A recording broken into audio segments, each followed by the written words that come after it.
Okay, so right, we got a multi-talented person.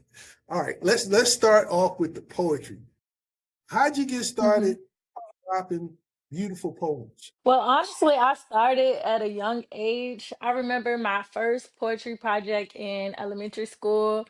My teacher made us put together different types of poems. So I've created like an ode to my uncle. We had like basic ones where you had to learn like similes and metaphors. So I put together a book and I got an A, like 100% on it. I just felt so passionate about everything I wrote. And I learned different types of poems to create. And that was like really the spark of my poetry starting. But honestly, I just feel like that's a natural gift from God. Like I don't have to really think about it too hard. I just start flowing. How about that? So tell some of the people in the audience what are some of the things you write poems about? Like what's your genre for poetry if they have if that's what it's called? It kind of ranges, but really just about like my life, my personal life, my love life, my friendships, my life experiences. Really, it's very kind of broad, but it's really something that I've been through personally. So do you actively do like open mics and things like that? Yes, I do. Okay, Yeah. okay. I In the got Richmond some area or places in just Richmond.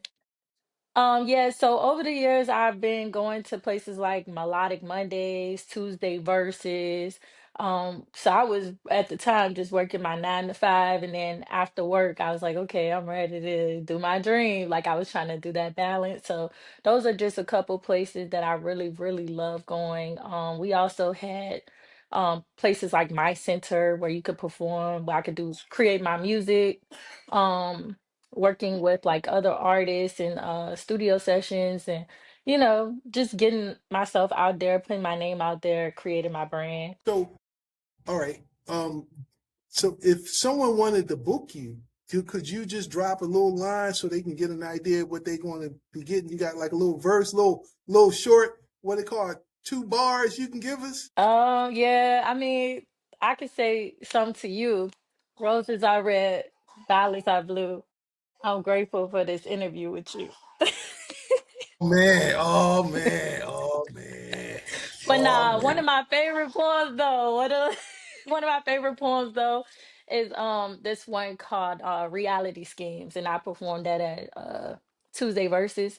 And one of my favorite lines from that poem is ignorant haters who sneak this, careful who you trust, they disappear like dust, decay like rats, raggedy rats. The snakes are closer than you think.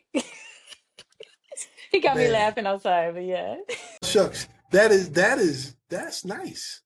That's nice. That's and it sounds like you're some of the things when you're talking about your life, there's always people in the audience that can kind of relate to some of those challenges and things like that you're going through, and it touches people, and that's how you build up a good fan base. So shout out to you. So do you have like a name for your poetry? They got a name for you? Is it just Layla? For right now, my brand is just Layla Janelle, but of course, I put my first and my last name, Layla Hicks.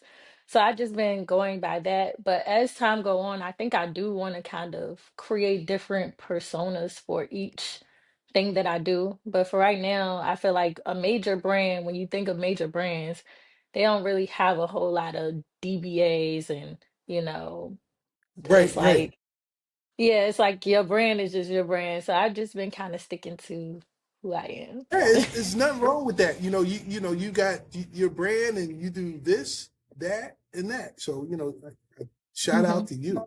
So how did you start DJing? Okay, so I started DJing in college. I was a radio personality on air live radio podcast WGMU at George Mason University. Um my minor was communication. So I basically had a show twice a week in the Johnson Center. So where everybody's on their way to class or going to grab something to eat. I'm in a clear glass room where you can see me on your way to class doing my show. I would do alternative music on one day, and then I had my own R&B show that I would do. And my dad was a DJ growing up, so he inspired me.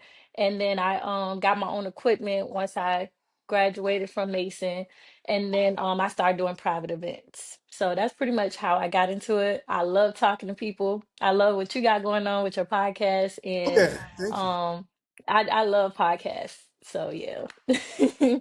That's what's up. So when we say you're a DJ, you mean like you're a disc jockey, not like DJ like scratching beats and stuff like that. You're like a disc jockey for any Right, radio and right. That's radio. that old Okay. school. The Yeah, OGs yeah. do So that. I ain't even gonna yes, take credit and say I'm one of them, but I do, know how to mix and blend and,